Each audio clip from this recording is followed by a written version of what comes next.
Hello friends, कैसे आप सभी? आई होप कि आप अच्छे होंगे और आप सीटेट की तैयारी आपकी अच्छी चल रही होगी। उस तैयारी को और हम बेहतर बनाने के लिए एक ऐसे ही वीडियो लाए हैं जो आपके भी एग्ज़ाम के लिए सहायक होगा, क्योंकि एग्ज़ाम में अब बस बहुत कम ही समय रह गया है।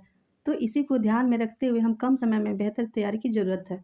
तो हम आपकी तो हमारी कोशिश यही रहेगी कि हम आपको और अच्छे से अच्छे कंटेंट दे सकें। तो चलिए वीडियो को स्टार्ट करते हैं। अगर हमारी वीडियो पसंद आई हो तो आप लाइक कर दीजिएगा, चैनल को सब्सक्राइब कर लीजिएगा और इस वीडियो में अंत तक बने रहिए। चलिए स्टार्ट करते हैं। जीन पियाजे के अनुसार संरक्षण कंजर्वेशन की समझ बच्चा किस अवस्था में विकसित करता है? संवेदीगामी अवस्था, पूर्व संक्रियात्मक अवस्था, मूर्त संक्रियात्मक अवस्था या औपचारिक संक्रियात्मक अवस्था। आपको बताना है कि जीन पियाजे के अनुसार संरक्षण यानी कंजर्वेशन की समझ बच्चा किस अवस्था में विकसित कर लेता है। तो इसका राइट जवाब हो जाएगा ऑप्शन नंबर सी, मूर्त संक्रियात्मक अवस्था। राइट जवाब सी। चलिए बढ़ते अगले क्वेश्चन की तरफ। किस मनोवैज्ञानिक ने सामाजिक शिक्षण सिद्धांत यानी सोशल लर्निंग थ्योरी का प्रतिपादन किया? B.F. Skinner, Albert Bandura, Erik Erikson या सिगमंड फ्राज। आपको बताना है किस मनोवैज्ञानिक ने सामाजिक शिक्षण सिद्धांत का प्रतिपादन किया। तो इसका राइट जवाब हो जाएगा option number B, Albert Bandura ने।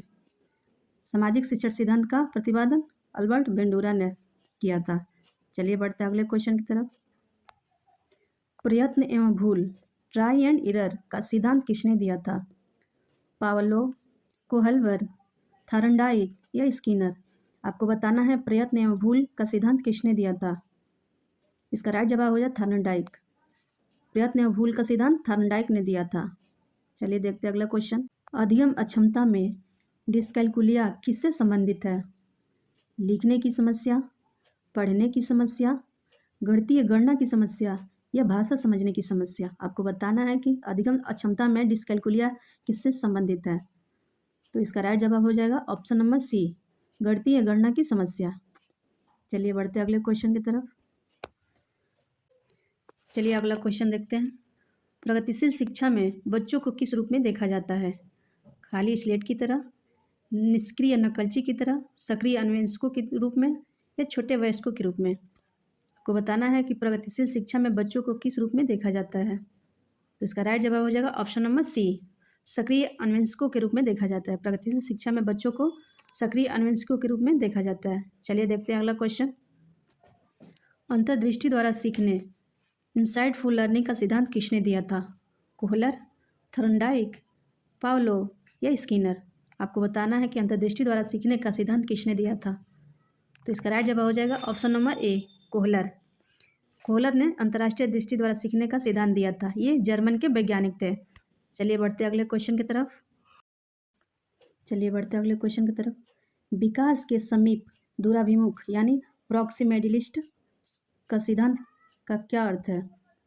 सिर से पैर की ओर विकास, केंद्र से बाहर की ओर विकास, विशिष्ट से सामान्य की ओर विकास या पैर से सिर की ओर विकास। आपको बताना है कि विकास के समीप दूराभिमुख सिद्धांत का क्या अर्थ है।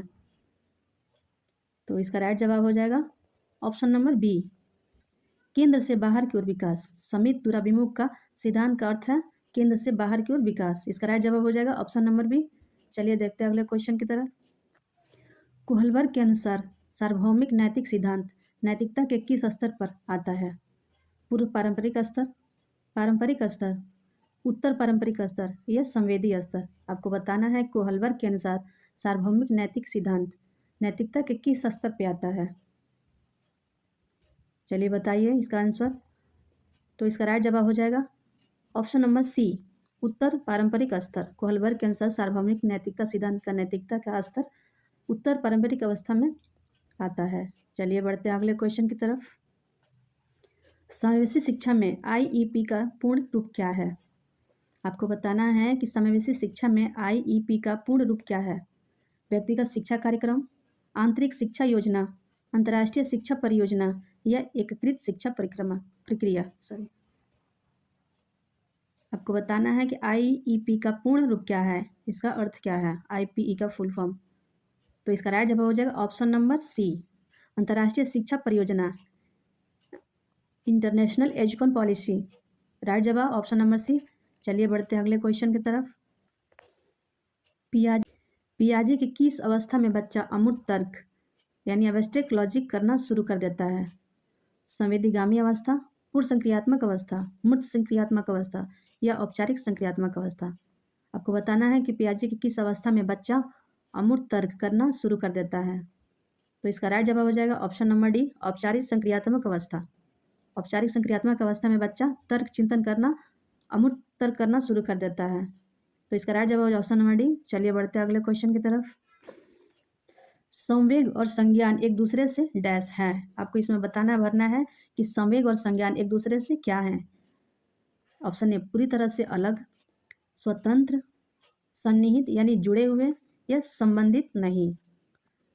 आपको बताना है कि संवेग और संज्ञान एक दूसरे से क्या है। तो इसका राइट जवाब हो जाएगा एक दूसरे से जुड़े हैं, सन्निहित। ऑप्शन नंबर सी राइट जवाब। चलिए बढ़ते हैं अगले क्वेश्चन की तरफ। सृजनात्मक यानी क्रिएटिव मुख्य रूप से किससे संबंधित है? अभिसारी चिंतन, अपसारी चिंतन, रटना या मॉडलिंग? आपको बताना है कि सृजनात्मक मुख्य रूप से किससे संबंधित है। तो इसका राइट जवाब हो जाएगा ऑप्शन नंबर बी, अपसारी चिंतन। ऑप्शन नंबर बी राइट जवाब। चलिए देखते हैं अगले क्वेश्चन की तरफ। व्यवहारवाद बिहेवियरिज्म के जनक किसे माना जाता है? जेबी वाटसन, जीन पियाजे, लेव वाइगोस्की या कार्ल रोजर्स? आपको बताना है व्यवहारवाद के जनक किसे माना जाता है। आपको बताना है कि व्यवहारवाद के जनक किसे माना जाता है। इसका राइट जवाब हो जाएगा option number A, J B Watson को। व्यवहारवाद का जनक जेबी वाटसन को माना जाता है। वीडियो अगर पसंद आ रहा है तो लाइक जरूर करिएगा। चलिए बढ़ते हैं अगले क्वेश्चन की तरफ। प्रतिभाशाली बच्चों के लिए किस प्रकार का पाठ्यक्रम बेहतर होता है? रटने पर आधारित, संवर्धित पाठ्यक्रम, बहुत सरल पाठ्यक्रम या केवल खेल पर आधारित पर? आपको बताना है कि प्रतिभाशाली बच्चों के लिए किस प्रकार का पाठ्यक्रम बेहतर होता है। तो इसका राइट जवाब हो जाएगा ऑप्शन नंबर बी, संवर्धित पाठ्यक्रम।